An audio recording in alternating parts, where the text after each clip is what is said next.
Bonsoir, mesdames, messieurs, mesdames. J'espère qu'il y a des mesdames quand même. Ouais, il y en a plein. Nickel.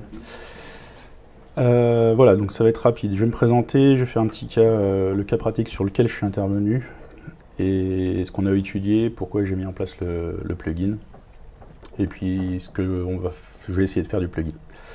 Donc mon profil, je suis développeur full stack depuis 11 ans. J'ai commencé sur du CMS. J'ai fait du site web, j'ai fait du BO, enfin j'ai fait un peu de tout, et au fur et à mesure des expériences, j'ai vu de plus en plus mes clients me demander la petite barre de recherche en disant ok Google et puis retrouve-moi ma donnée.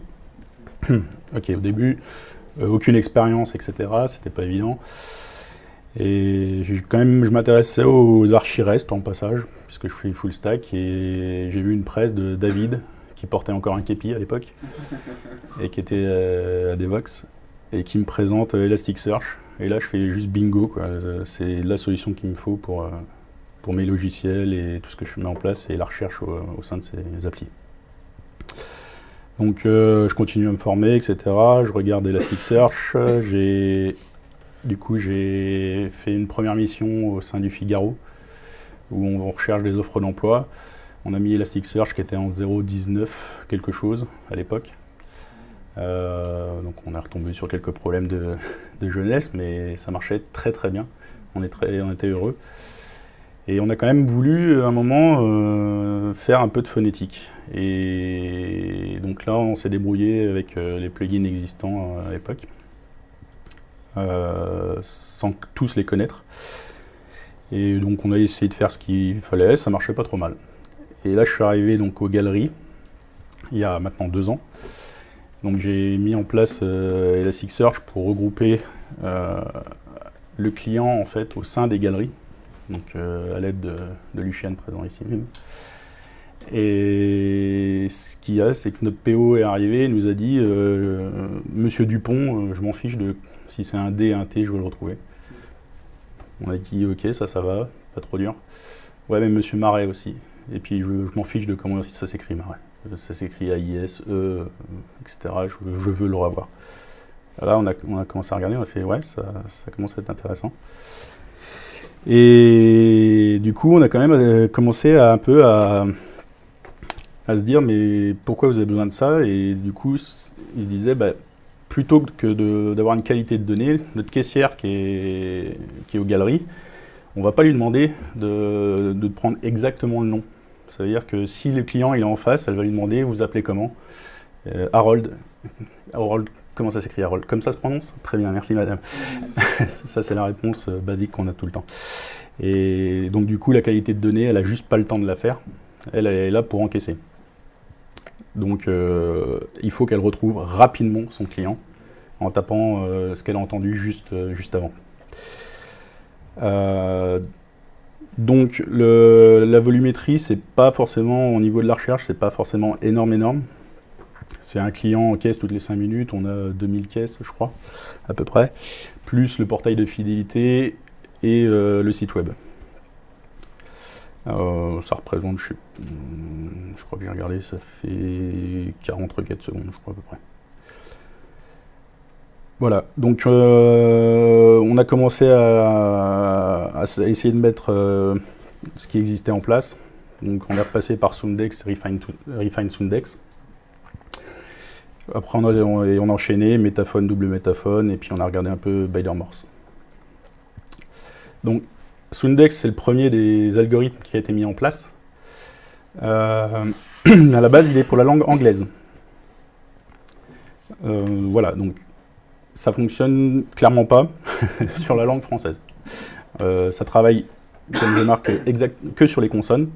Donc il prend la première lettre, donc par exemple Marais, il va prendre M, et après il retire toutes les voyelles, et il garde R et S, si on avait tapé avec un S. Donc quand on tape, du coup, quand on recherche Marais et Morue, on les retrouve. Donc quand je cherche Jean Marais et que j'ai Madame Morue, ça passe beaucoup moins bien. Le PO ne comprenait pas. On a essayé de lui faire comprendre qu'avec l'encodage... Non, il n'a pas compris. Il n'a pas voulu, en tout cas. Et voilà. Donc, on a passé Soundex. Soundex, bon, il y a différentes variantes, même sur le français, où il y a un groupe d'encodage, mais c'est clairement pas concluant non plus, quoi.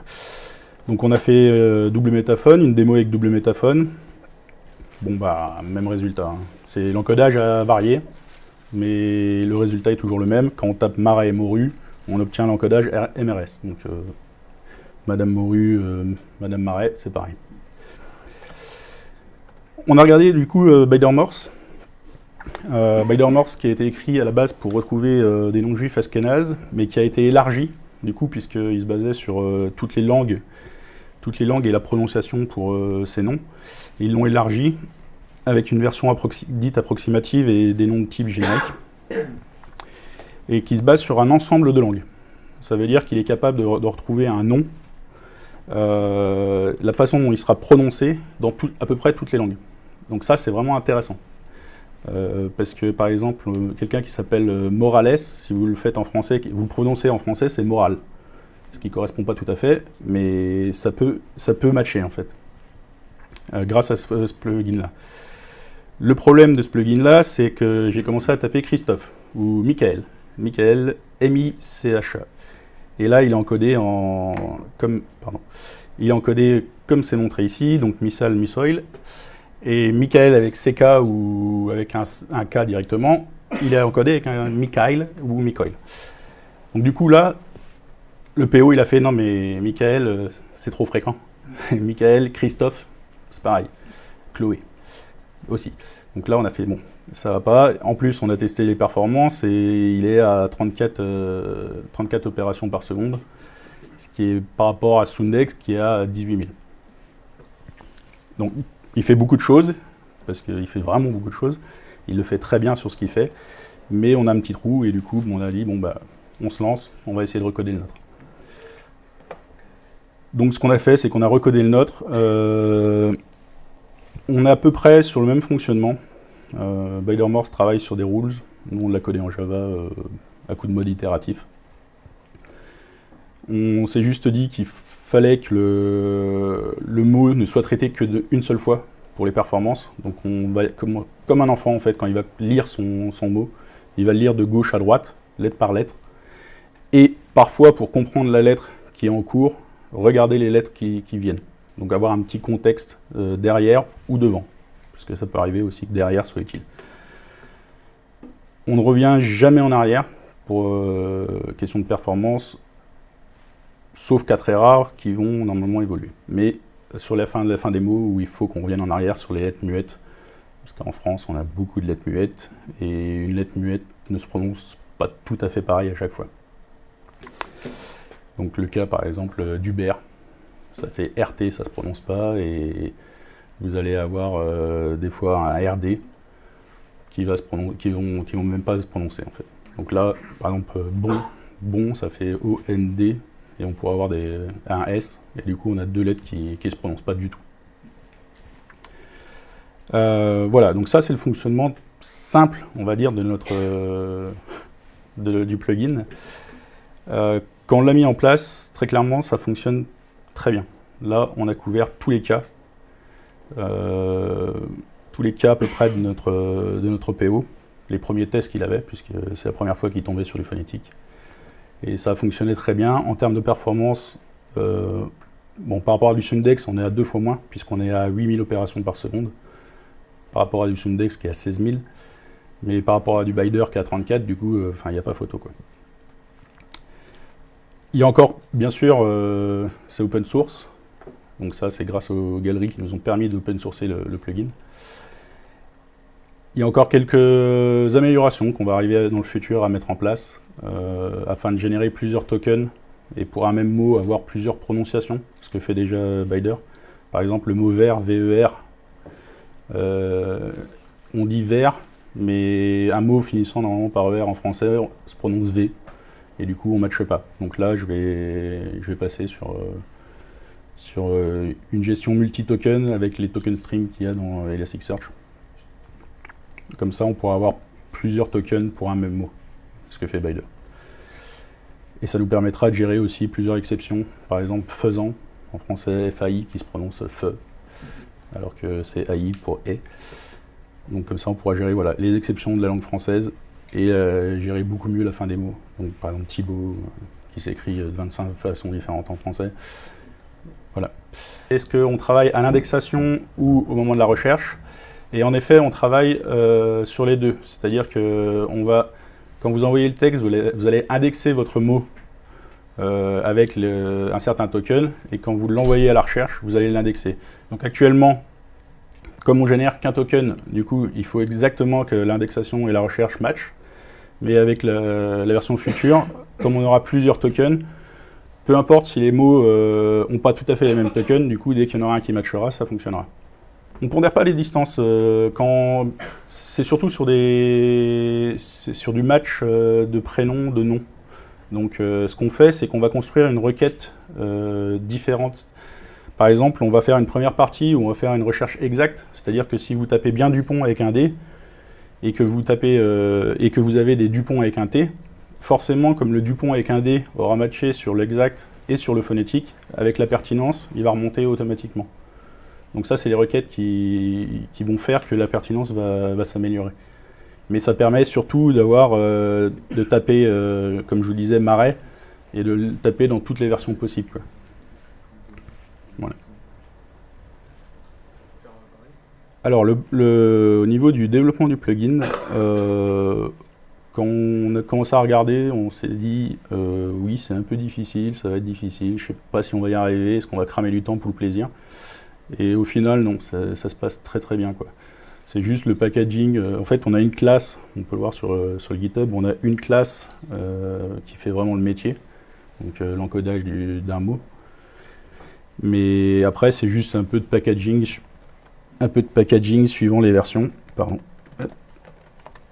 C'est du packaging suivant les versions, et c'est pour ça que sur le GitHub, en fait, j'ai fait un module Maven par version, parce que le packaging a changé au fur et à mesure du temps. Et surtout, la librairie qui est en dessous, Commons Codec, varie au fur et à mesure du temps. Donc, mais sinon, c'est vraiment simple de se créer un plugin si vous avez besoin de le faire. Après, il faut quand même avoir un besoin de le faire aussi.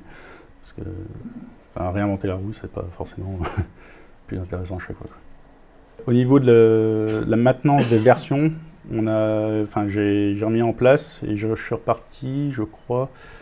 La plus basse, ça doit être la dernière, la 2.4, parce que c'est une des dernières qui doit être utilisée.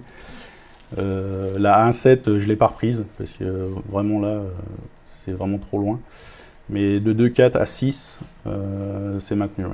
Et j'essaye de voir les releases qui se passent sur le site d'Elastic, parce qu'ils ont un bon rythme de release. Et du coup, j'ai mis en place un système qui me permet assez simplement de livrer des versions, quoi, tout simplement.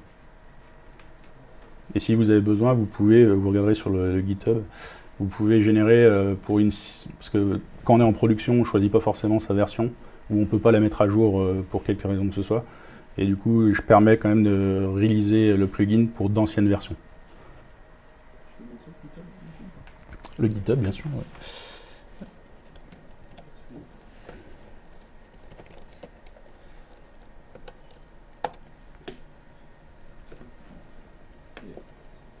Voilà.